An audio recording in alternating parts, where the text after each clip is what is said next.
जा रहे हिंदी दिवस के उपलक्ष्य में आप लोगों के सामने राष्ट्र कवि दिनकर जी की कालजयी रचना रश्मि रति के तृतीय सर्ग का एक छोटा सा अंश सुनाने वाली हूँ। ये मेरे लिए बहुत सौभाग्य की बात है कि मैं उसी राज्य की निवासी हूँ जहाँ रामधारी सिंह जी जैसे व्यक्तित्व पैदा हुए, और यह मेरे लिए उससे भी ज़्यादा सौभाग्य की बात है कि मैंने उसी विश्वविद्यालय से उच्च माध्यमिक की शिक्षा प्राप्त की है जहाँ पर रामधारी सिंह जी हिंदी के विभागाध्यक्ष थे। तो रश्मि रति मूलतः कर्ण के जीवन को दिखाती है। रश्मि रति जो रचना है उसमें रामधारी सिंह जी ने महाभारत को कर्ण के दृष्टिकोण से दिखाया है, कर्ण के जीवन के बारे में बताया है।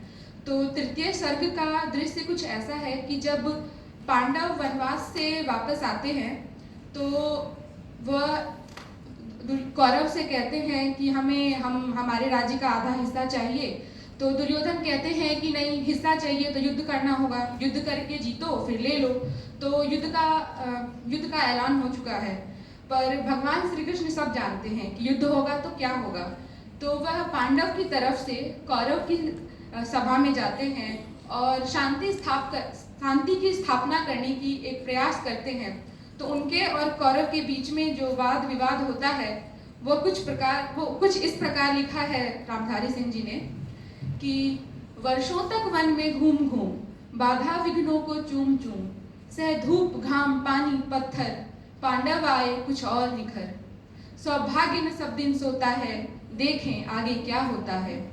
मैत्री की राह बताने को, सबको सुमार्ग पर लाने को, दुर्योधन को समझाने को, भीषण विध्वंस बचाने को, भगवान हस्तिनापुर आए, पांडव का संदेशा लाए कि दो न्याय अगर तो आधा दो, दो न्याय अगर तो आधा दो, पर उसमें भी यदि बाधा हो तो दे दो केवल 5 ग्राम, रखो धरती अपनी तमाम, हम वही खुशी से खाएंगे, परिजन पर असी न उठाएंगे।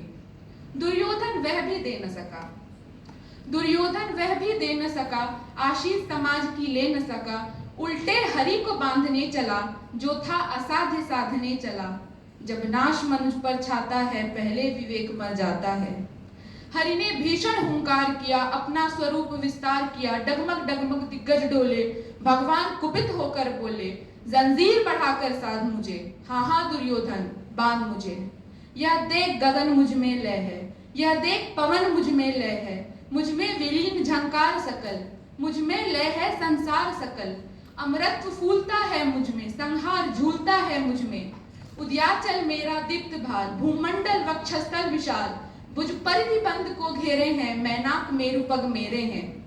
अर्थ यह है कि उद्याचल मतलब जो सूर्योदय होता है वो कुछ और नहीं, मेरी चमकती हुई ललाट है। ये जो भूमंडल है ये मेरे वक्षस्थल हैं, भूमंडल वक्षस्थल विशाल। ये जो ब्रह्मांड की परिधि है, भुज परिधि, वो कुछ और नहीं, वो मेरी भुजाएं ही तो हैं। और जो मैनाक मेरु हिमालय की सबसे ऊंची चोटियों में से एक है, वो दोनों मेरे पर्वत, मेरे पैर हैं। तो भूमंडल वक्षस्थल विशाल, भुज परिधि बंद को घेरे हैं, मैनाक मेरु पग मेरे हैं, और दिखते जो ग्रह नक्षत्र निकर, सब है मेरे मुख के अंदर। दृग हो तो दृश्यकांड देख, दृग मतलब आंखें, तो दृग हो तो दृश्यकांड देख, मुझ में सारा ब्रह्मांड देख। चर अचर जीव जग क्षर अक्षर, नश्वर मनुष्य सुर जाति अमर, शतकोटि सूर्य शतकोटि चंद्र, शतकोटि सरित सर सिंधु मंद्र, शतकोटि विष्णु ब्रह्मा महेश, शतकोटि जिष्णु जलपति धनेश, शतकोटि रुद्र शतकोटि काल, शतकोटि दंडधर लोकपाल, जंजीर बढ़ाकर साधिने, हाँ हाँ दुर्योधन बांधिने। भूलोक अतल पाताल देख, भूलोक अतल और पाताल देख, गत और अनागत काल देख, जो बीत चुका है जो आने वाला है सब दिखा दिया है उसको, कि भूलोक अतल पाताल देख, गत और अनागत काल देख। यह देख जगत का आदि सृजन, यह देख महाभारत का रण, मृतकों से पटी हुई भू है, पहचान कहाँ इसमें तू है। अंबर में कुंतल जाल देख, पद के नीचे पाताल देख, मुट्ठी में तीनों काल देख, मेरा स्वरूप विकराल देख। सब जन्म मुझी से पाते हैं, फिर लौट मुझी में आते हैं। जिह्वा से करती ज्वाल सघन, सांसों में पाता जन्म पवन, पर जाती मेरी दृष्टि जिधर, हंसने लगती है सृष्टि उधर। मैं जब भी मूंदता हूँ लोचन, छा जाता चारों ओर मरण, बांधने मुझे तो आया है, जंजीर बड़ी क्या लाया है। यदि मुझे बांधना चाहे मन, पहले तो बांध अनंत गगन, सूने को साध ना सकता है वह मुझे बांध कर सकता है।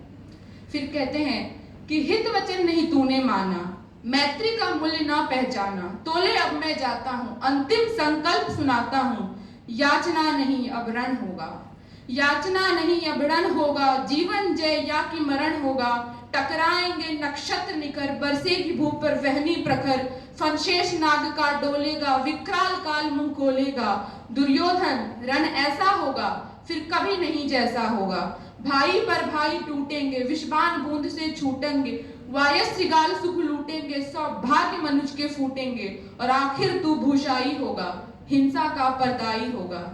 थी सभा सन्न सब लोग डरे, थी सभा सन्न सब लोग डरे, चुप थे या थे बेहोश परे, केवल दो नर न आघाते थे, धृतराष्ट्र विदुर सुख पाते थे, कर जोर करे प्रबुदित निर्भय, दोनों पुकारते थे जय जय दोनों।